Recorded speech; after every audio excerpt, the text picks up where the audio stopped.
Warning, this show contains adult language, so viewer and listener discretion is advised. Welcome to another edition of Up and In It. I'm your host, Adrian Babashoff. If you're new here, welcome as well.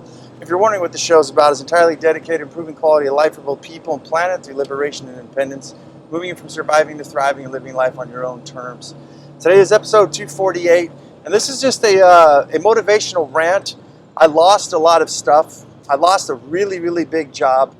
A lot of things just kind of turned out for the bad, but you know what? Good. I'm glad it did. I'm glad that I'm at the end of it and I'm on to newer things. And I think that I just want to give a little motivation for you guys today to understand where I'm coming from and how, I don't know, man, how we can make life a lot better, how we can get ahead. And I think that we see some of these negatives that happen as just that they're not positive. There's so much that we can learn from them, and that's what I kind of want to talk about today. Before I do, the background noise is my work commute in my 7.3 liter diesel pickup truck. It's on my work commute, so forgive the background noise. So yeah, what did I lose? Well, one of the very important ones for me was I was looking to relocate. I learned a lot from this. I wanted to relocate to the state of South Carolina, and the reason why would I pick South Carolina is because of the temperatures, the rainfall. That place gets like 40 to 80 inches of rain per year. It's very green. It's got lots of water. We need water. Why would we want water? Is because if we're going to live permaculture, if we're going to live off natural farming, if we want to grow a lot of our own food and live a sustainable, resilient life, we need water, and we need a climate where it's, you can do permaculture and resilient and, sustainability in cold countries and in hot countries too, such as the desert. But I chose South Carolina because it's the place where Jeff Lawton, well, it's not, he doesn't live in South Carolina, but he lives in Australia, and he's in an area where it's got almost the identical type of what do you call it, the weather, the climate. And I looked at this, and if you know who Jeff Lawton is, he's basically the prince of permaculture. And this is what excited me at first, and I lost myself to the excitement.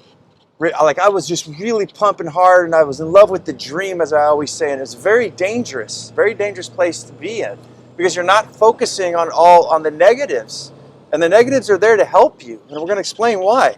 So at first glance, I looked at, where would I go? What's the best place for me to place my family and actually practice living off nature and with nature, doing permaculture, natural farming, and all that. And then I thought, where would the prince go? So I zeroed in, found out where he was at, got the weather patterns and water and everything, and that's why this Jeff Lawton lives where he does, because in Australia, because it's just absolutely perfect. We got more water than what you can do with. It gets relatively warm. We do have flash freezes that happen in South Carolina, and that kind of puts a little damper on things sometimes, but you can still get by. You're not going to be doing a lot of citrus, and stuff like that. Although I seen Jeff Lawton growing papayas and jackfruits and stuff like that on his farm, and there's ways to manipulate the weather and everything. But with the flash freezing cold, it gets down to like the teens, right? Like 2 digits. So I can deal with that. I'm full-blown excited. What I loved about it is that concept of, like, wait a minute. Where would the guy who's repairing the earth and teaching things and fixing things for countries, literally, like, where would he go? Let's follow what that guy's doing. So I thought that was, it's pretty simple, but I thought it was really smart. Where would be the prime area? Let's copycat and follow what the prince of permaculture is doing. So that was really cool until I started digging down deeper.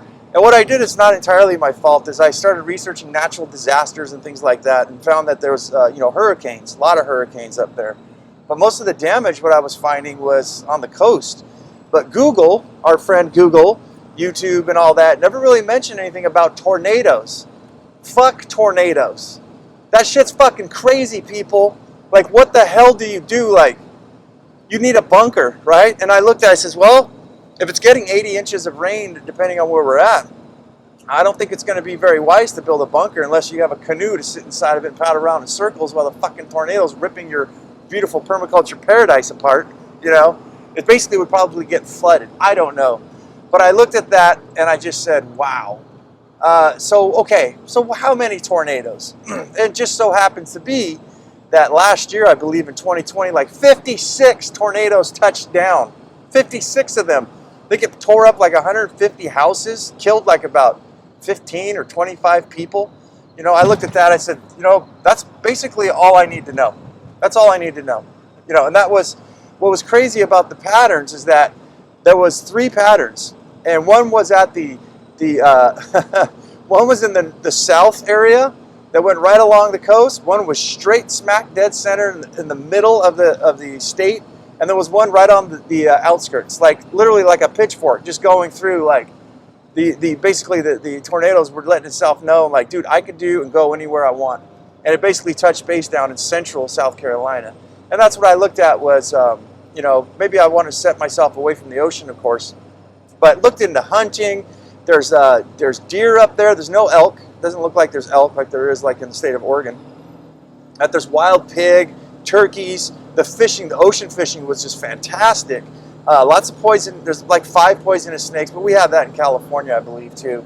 You know, but yeah, I got really excited, and it seemed like a dream come true. Maybe I'll revisit it one day, but as soon as I did, I had to ask the right questions. So I learned a lot from this situation. When you're getting into something, sometimes if you're not thinking clearly and you're too in love with the idea, you know, you just start getting you're getting emotional about it. You're getting excited. And there's nothing wrong with being excited where you want to go. But look what happened to me. Not taking consideration that there's, you know, these tornadoes. It wasn't, not until I asked the right questions and really dug into it. So I look at that. I'm not completely butthurt, just a little bit. I'm going to go cry in the shower, you know, with the lights off, dark, wipe my face with baby wipes, you know, but other than that, I think I'm fucking fine. But yeah, no, it was really cool. I think I love the research tactics that I did. Another thing I learned is I do a lot of my research on my phone. It was really nice to actually watch it on my big screen TV. They kind of like watching how they're foraging for mushrooms and stuff like that. And I got to look at the background and kind of see like the terrain, how it looked and everything. And just, I don't know, utilizing the TV was really awesome. I never really done that before. So yeah, fuck it, man. South Carolina, it looks like it's out. What really had me going too is like properties were really, really cheap. It's basically almost all mobile homes in the center part of the state. And it looks like just like laws and like as far as like the department to make you sad, the building department stuff, like codes and stuff like that. Not really bad at all, because people are just, it's just, it looks like Gilligan's Island, some of the places. You know, it's just hokey stuff. And I'm like, that's my style, man. I would love to dig a hole on the side of a hill and make a wafati. That's a home that's buried in the dirt, kind of like a hobbit house and stuff like that. And I looked at that and I said, I bet you I won't get fucked with that much over there. A lot of things. You could probably put up a windmill and not get, you know, attacked by the state, you know, with permits and everything. So a lot of good stuff that it looked like, and just, I don't know, the tornadoes really, that got me, man. I'm like, shit. I don't know. Like I said, maybe one day I will, but. So the next one, I lost a really large job. We're talking like a six digit, well into a 6-digit job. I know I lost it, but I have a chance to get back at it. Put it this way, the odds are like 2 other people against me. And I was like, I'll bet you I'll win that thing. I strategically came up with a plan to actually get this job, and it's a government job. I'm in construction, by the way. I own my own company, for those of you just tuning in. But yeah, this would have been a down payment on a farm or something like that. And you know, these are the once in a while, well, I wouldn't say once in a lifetime, but really, really big. I got excited, and you know what? And again, the emotions got in the way.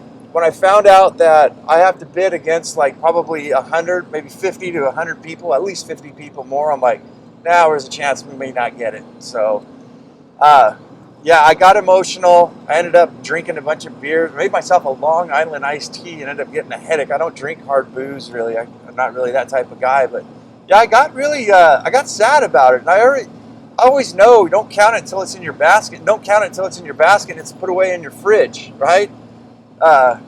So, yeah, screw it. Fuck it. There's new shit to come on to bring into light. I think that I'm in a cheerful mood actually about it, because That's actually one of the biggest things that I've learned in my life is when you do have a dream or you get excited about something, the best thing to do is try to just tear it apart. And I know that may sound weird to people, but you know and it may sound harmful or mean or cruel, but tear it apart. Fuck that thing up, man. Try to figure out where the weak points are at. Ask opinions from other people and stuff like that.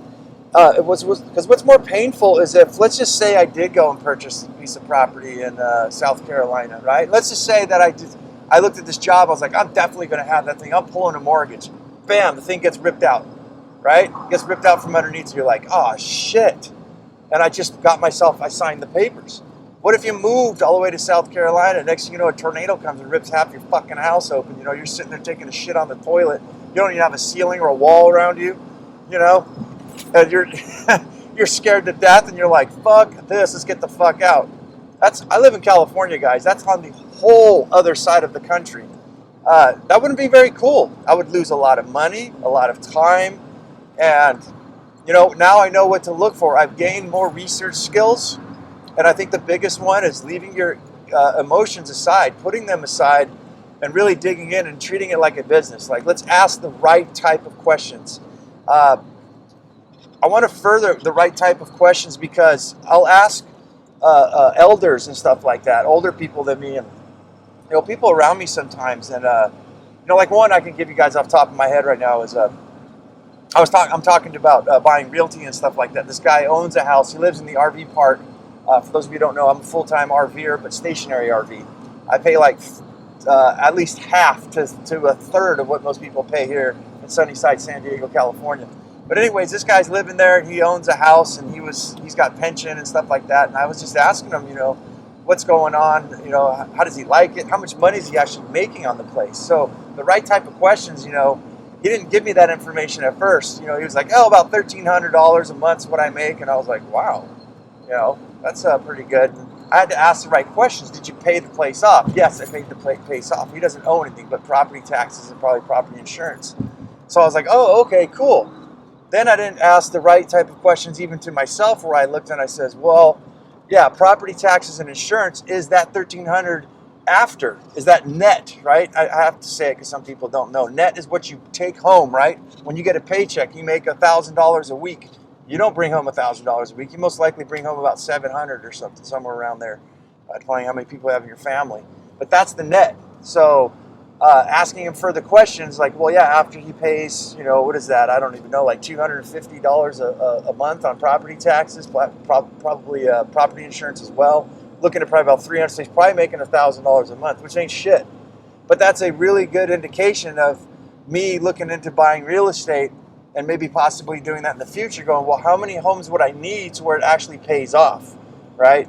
So asking the right type of questions. You could have just left it at that, $1,300. But me getting all excited about those type of things, there's property management fees too we didn't even get into. You see how that works?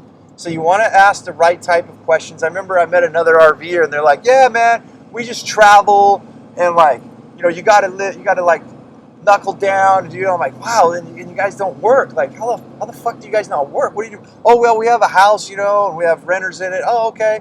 And they are not paying the mortgage. I was like, okay, after they went through their whole spiel about how great everything is, they're just kind of coasting. They're not even paying the mortgage on the place, and they're just collecting the money until the bank takes it back. I was like, okay. So yeah, you're not all that. But yeah, guys, that's the message I just kind of want to give out today is keep trying. We always get knocked down. There's so many times in life that we're going to get fucked up, We're going to try something. It's not going to work out the way we thought it was because most of the time I think it's our own fault. We really didn't think it through enough. We didn't ask the right type of questions. We came in it with all of our emotions. And I think it's very important for us to understand that to whatever it is that we want to get into or out of and into or out of, vice versa, we really need to strategize and think about these things, implement it. Like I said, try to tear it up, man. Poke holes in that wonderful bucket of glitter that you have and ask lots of questions. And don't give up. A lot of stuff that we do, like for instance, I said all these research skills and stuff like that. And maybe it's stuff you already know, but you needed to be reminded. So now when you go to the next thing, you're always gaining. There's no such thing as failure. What I love about what I've been doing is a lot of mine is imagination, it's thought experiments. I love that's what Einstein said. One of the most powerful things was thought experiments. Is he imagined himself chasing the head of light, and that's how he kind of like saw it in physical form of like if I caught up to the head of light to understand the speed of light, all time would stop. It's a crazy fucking thing, but and I'm not saying I'm a dumb fucking monkey, but imagining these things in my head and trying to work them out before I actually make a move, asking lots of questions, and then learning, you know what, this is probably not what I want to do, or maybe this is not the right decision. So doing it in your head, in your imagination, and dry running stuff is a lot easier than actually doing it. Sometimes, not all the time. And I don't know. I hope you guys get inspired to go fuck things up and learn shit. And maybe you'll find something that you like. I think that's one of the biggest problems in life is we're all scared of fucking up. We're all scared of things going bad, and we never really try. So we just stick in the same shit and just figure like nest here. This is the best I can do. This is the best it'll ever get. No. We can always do something different. We just have to have the balls, the guts, and the stamina, and I think and the bravery, right? The courage to go out there and not be scared to fuck things up. There it goes. That's the biggest message I want to leave you guys. So go out there and fuck shit up, man. That's the show, guys. Up in it. It would really help me out if you guys give me a review. Review my show, man, in the podcast, or I don't know if YouTube does it, but give me a thumbs up, subscribe, do all that stuff only if I brought you guys value and you like the show. So, description below, upandinitshow@gmail.com. You guys can email me directly. There's a phone thing on upandinit.com on the website where you guys could actually phone in and leave me a voice message. So, guys, Up and In It on TikTok, Instagram, Facebook, YouTube, and anywhere will let me put these podcasts. And as I always say, go out there and have yourself a near-life experience. Don't lose your muchness. Carry on the fire. Hume it up. Don't be afraid to fuck shit up. Live it, love it, own it, and bone it, my friends.